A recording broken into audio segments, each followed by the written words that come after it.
The leaders, thank you for love and support. I appreciate you all. Coup in Nigeria. Africans all over are now talking about taking power from the leaders that we have.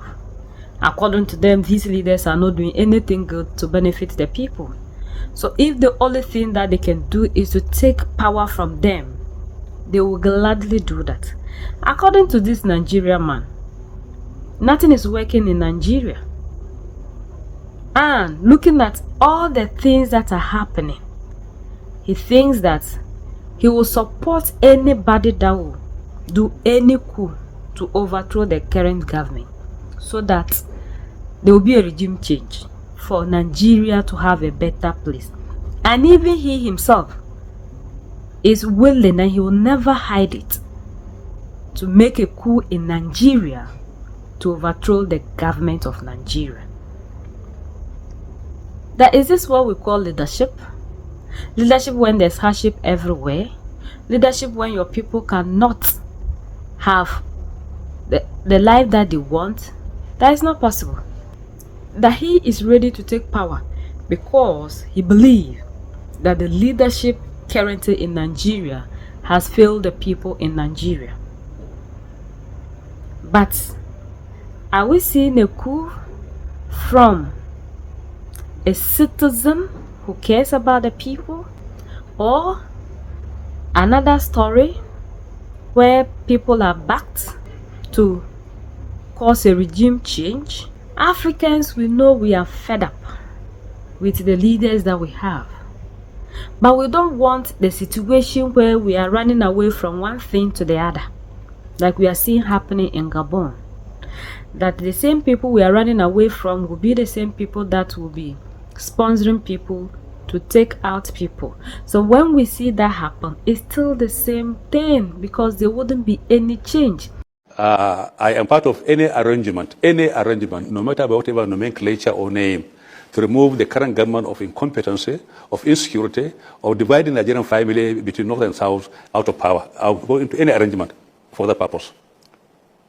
That's fantastic. But that doesn't particularly answer my question. Are you part of this particular arrangement? Ada? What I'm saying is this. What you see, don't panic. You see, I'm not the kind of person who keep on panicking over issues. I don't panic. I walk with my eyes wide open.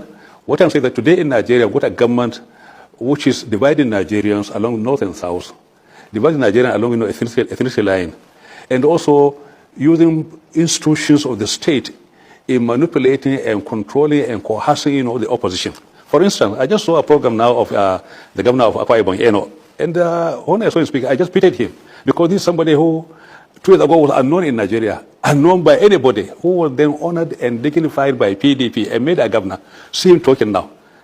I mean, renouncing his own history, his own tradition, his own legacy. It's just a pity. So, to me, coming from the old generation, I'm not really frightened by the way the current generation is moving around. So, to me, any arrangement, I will be part of any arrangement of any chemistry, any configuration, whatever you may call it, if it's going to remove this government out of power, because the government for the first time in Nigeria is not a government, not for Nigeria, but then for a political party. The entire government today in Nigeria is not for Nigeria, it's for a political party. I mean, how do you imagine the president holding political party function of the APC in the villa?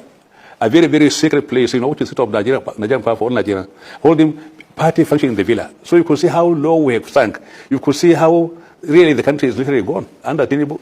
So, again, I will be part of any arrangement, anything which is going to make sure that this party is fresh out of power. I'll follow. We need people who truly have the people at heart, that will rise up like Mali, Niger, and Burkina Faso to defend the people. All of us didn't take power because they love power, but because they want a change not only in their respective countries, but in the whole of Africa. So we have to get people who actually have the continent at heart and the people before we can say we have a successful coup. If we should have a coup today that still pleases the oppressor, it's better we just have these ones leading us. People must come into office and take power because they have seen that there is the need for the African to be free. There is the need for Africa to take its sovereignty, to take its rightful place in this world, and do things in our interest, not for other people to come here or sit wherever they are to be regulating us, telling us what we should do. And when we don't please them, we become their enemy. These are the people we need them to lead us. The African has suffered enough, and there is nobody that will come here and set us free if we ourselves don't fight for the freedom. And we can only get this freedom we are looking for by having a revolution. That is the only time we can be free, because wherever we pass, yellow purple has gripped us.